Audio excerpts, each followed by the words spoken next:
Hello guys, welcome back to my channel. Guys, स्वागत है आपका मेरे चैनल नॉलेज गेन पे। तो गाइस, इस वीडियो के अंदर हम लोग डिस्कस करने वाले हैं आईटीआर फाइलिंग की, असेसमेंट ईयर 2024-25 की लास्ट ड्यू डेट क्या रहने वाली है। प्लस अगर आप टैक्स रिजीम को चेंज करना चाहते हो तो भाई उसकी भी लास्ट ड्यू डेट है।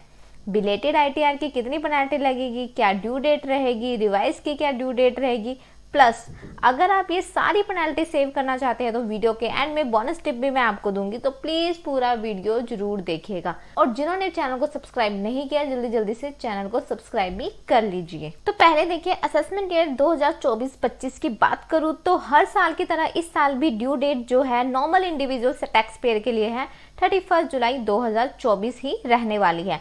और जैसे कि एक्सपेक्ट किया जा रहा है कि इस साल भी जो भी है अभी लास्ट टाइम के ऊपर साइट नहीं चलने वाली है, बट स्टिल जैसे गवर्नमेंट लास्ट 2 ईयर से कोई भी ड्यू डेट को एक्सटेंड नहीं करती है, इस बार भी यहाँ पर सेम कहानी ही हो सकती है कि गवर्नमेंट ड्यू डेट को एक्सटेंड ना करे।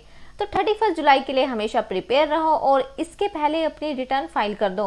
बाकी जो बोनस है, जो एफएनओ कर रहे हैं और जो आईटीआर 3 की फाइलिंग करते हैं, लेकिन मान लीजिए अगर इस साल उनकी ऑडिट यहाँ पर एप्लीकेबल है, उनका टर्नओवर काफी ज्यादा है, तो इस केस के अंदर उनके लिए जो ड्यू डेट है वो 31 अक्टूबर 2024 ही रहने वाली है, 31 जुलाई की जगह। बाकी इस साल आप न्यू टैक्स रिजीम के अंदर बाय डिफॉल्ट फॉल करने वाले हैं। जी हाँ, तो अगर आप आईटीआर फाइल करते हो तो आपको ऑप्शन दिया जाता है कि अगर आप ऑप्ट आउट करना चाहते हो तो आप कर सकते हैं, लेकिन वो ऑप्शन भी तब तक ही काम करेगा ओरिजिनल ड्यू डेट तक, यानी कि 31 जुलाई 2024 के पहले ही आपको यहाँ पर अगर आप टैक्स रिजीम को ऑप्ट आउट करना चाहते हैं, न्यू से ओल्ड में जाना चाहते हैं, डिडक्शन वगैरह क्लेम करना चाहते हैं, तो 31 जुलाई 2024 से पहले आपको स्विच करके ओल्ड टैक्स रिजीम के अंदर आईटीआर को फाइल करना ही पड़ेगा। और अगर आप 31 जुलाई के बाद में करना चाहोगे तो फिर ध्यान रखिएगा रिजीम के अंदर आप स्विच नहीं कर पाओगे। इसके अलावा अगर मैं बात करूं कि लेट्स सपोज कोई कंडीशन ऐसी होती है जिसमें आप 31 जुलाई तक फाइल नहीं कर पाते हैं, तो आपके लिए बिलेटेड आईटीआर की ड्यू डेट जो है वो 31 दिसंबर 2024 तक रहने वाली है। जी हाँ, यानी साल के एंड तक आप आराम से आईटीआर फाइल कर सकते हैं, लेकिन उसके लिए आपको एक पेनल्टी देनी पड़ेगी। अगर आपकी ग्रॉस इनकम जो है 2.5 लाख रुपए से नीचे है तो कोई पेनल्टी नहीं है, बल्कि आईटीआर आप आराम से फाइल कर सकते हो। लेकिन 2.5 से 5 लाख के बीच में है या 7 लाख तक है तो आपको 1000 रुपए की पेनल्टी देनी पड़ सकती है। और इसके अलावा 5 लाख या 7 लाख से ज्यादा ही इनकम है तो आपको 5000 की पेनल्टी आपके ऊपर लग सकती है। और इसके साथ में अगर आप बिलेटेड आईटीआर फाइल करोगे 31 जुलाई के बाद में तो आपको 2 बेनिफिट और नहीं मिलेंगे।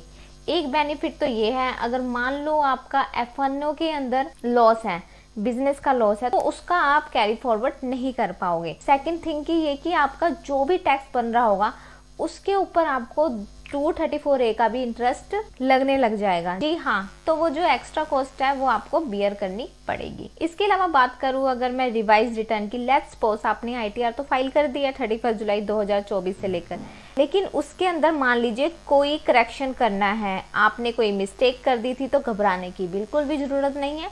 आप रिवाइज आईटीआर जो है 31 दिसंबर 2024 तक फाइल कर सकते हो, यानी कि साल के एंड तक आप आराम से कर सकते हो और इसके ऊपर बकायदा कोई पेनल्टी भी नहीं लगने वाली है। और मान लीजिए आपने 31 जुलाई 2024 से पहले अपनी ओरिजिनल रिटर्न फाइल कर दी है और उसके बाद अगर आपको पता लगता है कि यार कोई मिस्टेक हो गई है मेरे में, तो चलो मैं अगस्त में या सितंबर अक्टूबर के अंदर में रिवाइज करना चाहते हो तो आप बकायदा कर सकते हो, कोई दिक्कत वाली बात नहीं है। इसके अलावा आपने मान लो दिसंबर भी लेफ्ट कर दिया, तब तक भी आप अपना आईटीआर फाइल नहीं कर पाए हो, तो एक अपडेटेड आईटीआर जरूर फाइल होती है असेसमेंट ईयर 2024-25 की, तो वो आप 2 साल तक के बाद में भी कर पाओगे। मतलब 31 मार्च 2027 तक आप आराम से कर सकते हो। बस पेनल्टी देनी पड़ेगी एक तो बिलेटेड आईटीआर फाइलिंग की, प्लस एक्स्ट्रा जो भी टैक्स वगैरह बन रहा होगा 25 से 50% तक का जो एक्स्ट्रा टैक्स भी आपको पे करना पड़ेगा। तो आप कोई टीडीएस का रिफंड वगैरह कुछ भी क्लेम नहीं कर पाओगे। अपडेटेड रिटर्न आप तभी फाइल कर पाओगे जब आपकी टैक्स लायबिलिटी यहाँ पर बनती है। अब चलो मैं आपको टैक्स सेविंग हैक भी बता देती हूँ कि बेसिकली अगर आपको ये पेनल्टी सारी सेव करनी है और स्टिल वेट कर रहे हो कि भाई गवर्नमेंट तो ड्यू डेट एक्सटेंड कर देगी 31 जुलाई, तो देखिए इस इंतजार में बिल्कुल भी मत रहिएगा। आईटीआर साइट डेफिनेटली यहाँ पर स्लो चल रही है, आप नाइट के अंदर अपनी जो आईटीआर है वो फाइल कर सकते हैं।